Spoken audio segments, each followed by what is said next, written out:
जनवरी है और आज शनिवार का दिन है। 3 जनवरी को भागलपुर के सीनियर एसपी बाबूराम ने भागलपुर के सीनियर एसपी अपना पदभार ग्रहण किया था और उसके बाद कुछ छोटी मोटी घटनाएं घटी, वो बहुत बड़ी घटनाएं नहीं घटी।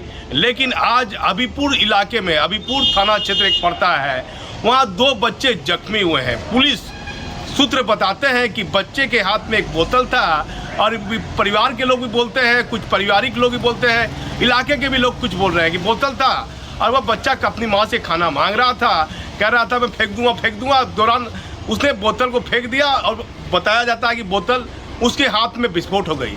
उसमें क्या मतलब बारूद का सामान था या कोई अन्य केमिकल था, ये जांच का विषय है। ये पुलिस की बात, यदि परिवार के लोगों की बात माने तो ये है, लेकिन यदि एक बड़े अधिकारी की बात माने तो बम निरोधक सामान जो है, बोतल बम बनाते हैं लोग यहाँ, और बालू के अवैध खनन में और पब्लिक को, आम पब्लिक में भय पैदा करने के लिए प्रायः भागलपुर में बोतल बम का इस्तेमाल अपराधी यहाँ करते आए हैं। अब उसे बोतल बम कह सकते हैं, लेकिन कुछ बड़ी खबर है। ये घटना घटी है दिन में आज, और अभीपुर इंस्पेक्टर खुद वहां गए और कई बिंदु पर अभीपुर इंस्पेक्टर ने अपनी जांच रिपोर्ट कर भागलपुर सीनियर एसपी से लगातार वह वार्तालाप इस घटना के संबंध में कर रहे हैं। लेकिन दोनों बच्चे में एक बच्चे को कम चोट आई है, जख्म हुआ है, एक बच्चा अधिक जख्म पाया गया है जिसके हाथ में बोतल थी। और उसके परिजनों ने जो बातें कही है वह आप मेरे वीडियो के माध्यम से देखिएगा। लेकिन कई महत्वपूर्ण बिंदु है, जिसमें 2 बिंदु बड़ा महत्वपूर्ण है। एक बिंदु की, 1 महीने पहले एक थाना क्षेत्र में करीब 5 दिन के दौरान 3 बम विस्फोट की घटना हुई, उसमें 2 लोगों की मौत भी हुई। और उस इलाके में एक नामजद जो बम का आरोपी है, ये ऐसी बातें लगातार उस इलाके में जो है चर्चा में है और आपस में अधिकारी करते हुए देख रहे हैं। लेकिन इसमें कितनी सच्चाई है इन बातों में, ये तो पुलिस का जांच का विषय है कि वह बम का मामले का आरोपी इलाके में आकर और वह हवा फायरिंग, 3-4 हवा फायरिंग, गोली फायरिंग करता है। और उस मामले में उक्त थाना क्षेत्र में, उक्त थाना में उस अपराधी के खिलाफ FIR दर्ज नहीं होती है।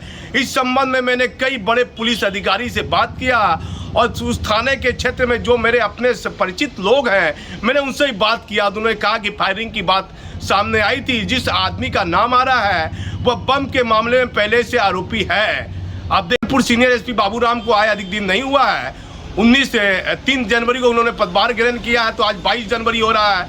19 दिन आप मान सकते हैं। इससे पहले निताशा गुड़िया भागलपुर की एसपी थी।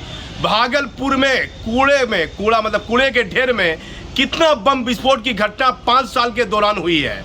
और इस मामले में पुलिस की क्या जांच रिपोर्ट आई, पुलिस ने कितने आरोपियों को अभी तक गिरफ्तार किया और क्या बम के मामले में कितने आरोपी फरार चल रहे हैं, और पुलिस बम के मामले को हल्के में क्यों ले रही है। डीजीपी साहब, आपको गौर करना होगा।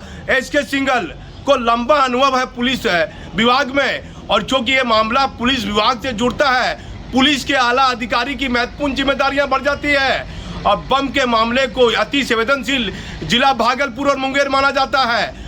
भागलपुर पुलिस सहित पुलिस मुख्यालय में बैठे आला अधिकारी को भागलपुर में हो रहे बम विस्फोट के मामले को गंभीरता से लेना चाहिए। फिर दूसरा बिंदु मैं बता देता हूं।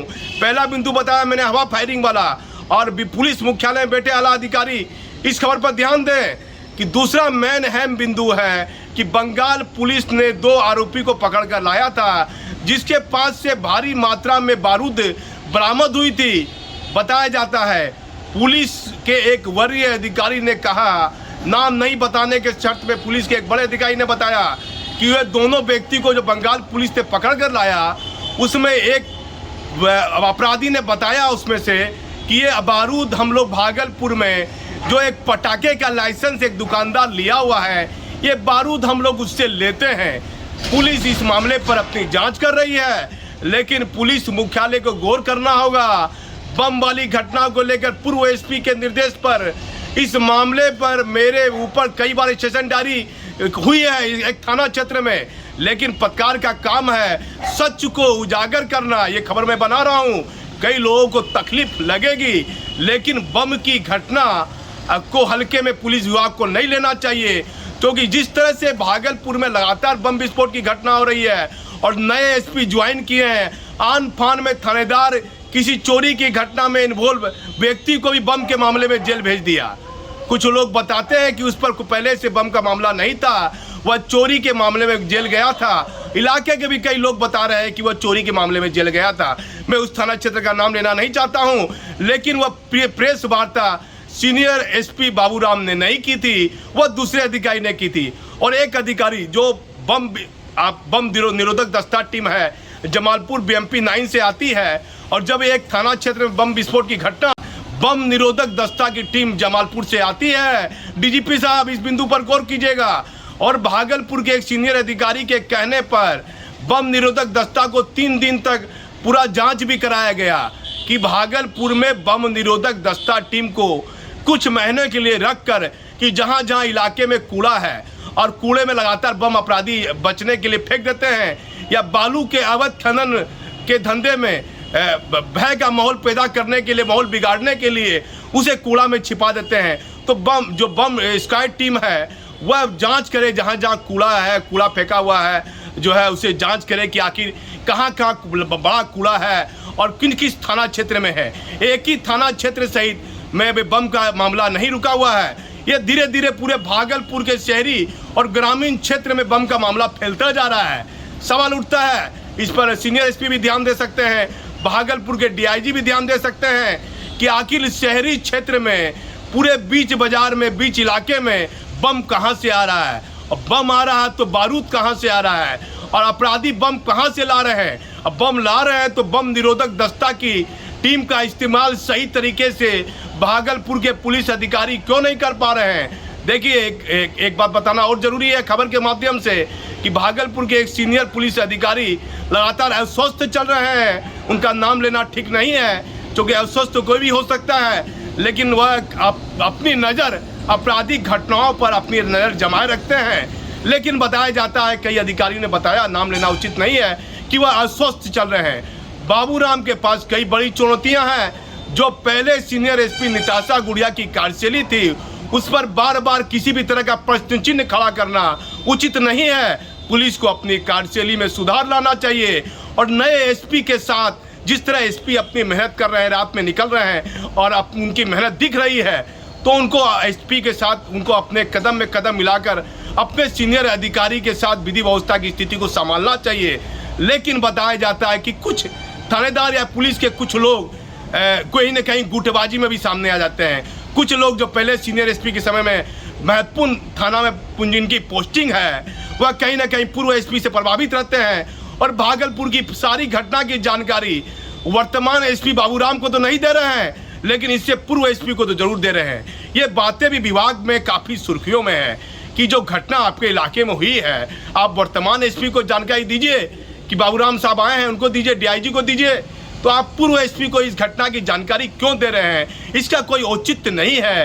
ये बातें विभाग में काफ़ी सुर्खियों। 5 सालों के दौरान बम की जितनी भी घटनाएं भागलपुर सिल्क सिटी में हुई है और अलग अलग थाना क्षेत्र में बम की घटनाएं लगातार फैलती जा रही है, इस पर पुलिस मुख्यालय में बैठे सीनियर अधिकारियों को गंभीर होना पड़ेगा और नए एसपी बाबूराम को बहुत चीज़ें को समझना पड़ेगा। पुलिस विभाग में कई तरह की बातें हैं और कई तरह की बातें अन्य विभागों में है। हर बातों को सीनियर एसपी को गंभीरता से समझना पड़ेगा बाबूराम को, तभी ऐसी विधि व्यवस्था की स्थिति और बम जैसी घटनाओं पर नियंत्रण सीनियर अधिकारी, पुलिस के अधिकारी पा सकते हैं। कहां कहां पुलिस की लापरवाही पहले की गई है बम के मामले में और कितने अपराधी फरार हैं। अब पुलिस मुख्यालय कि इस खबर पर कितना संज्ञान लेता है, कैसी कार्रवाई होती है, ये तो आने वाला समय बताएगा। मैं भागलपुर से दीपक नौरंगी। हम लोग जब काम करे चले गए थे, बच्चा स्कूल से आया, अब किसी ने कुछ क्या दे दिया बच्चा को ये कहना मुश्किल है सर। ठीक है, आया बच्चा तो घर में पेटो कुंजी क्या लिए बता, हमने देखो नहीं किया कि क्या है, नहीं है, उसके हाथ में नहीं है। ठीक है, जब आए तो गार्जियन पूछती कि उसके हाथ में तो बोतल था छोटा सा, और उसके बाद बोतल था, तो उसके बाद बच्चा एक मरतबा बोल के फेंक दें, फिर बच्चा फेंक दी बसी में कुछ। हाँ, उसकी माँ बताती है। हाँ, क्या नाम है बच्चे? बच्चे तबरेज। एक का नाम है छोटू। कहाँ के रहने वाले हैं आप लोग? ये है करौरी बाजार, करोड़ी। नया टोला। आपके अब्बू का नाम क्या है? परवेश। आप कौन हुए उनके? हम उनके चाचा हुए। क्या नाम है आपका? मेरा नाम समीम हुआ सर। ना तो बाहर से गोला लेके आया था, हमको मालूम नहीं था कि क्या चीज़ नहीं है। तो फिर उसके बाद क्या हुआ? हम बोला कि अभी रुक बेटा, हम खाना लगा रहे हैं। अब वो बोली कौन चीज़, अच्छा खाना लगाओगे ना, अभी हम खेल रहे हैं। खेलते खेलते पर वो लेके आया था ना, वो पटकी से ना बे में ऐसा हो गया। पटकत आवाज करी? हाँ, क्या नाम है आपके बच्चे को? तबरेज। तबरेज। हाँ, और कोई भी घायल था? हसनैन। हसनैन नाम है। हाँ, यहाँ हसनैन है। आप कौन हुए? हम उसकी माँ है। और कौन है? क्या नाम हुआ आपका? मेरा नाम मेरे को ना मालूम।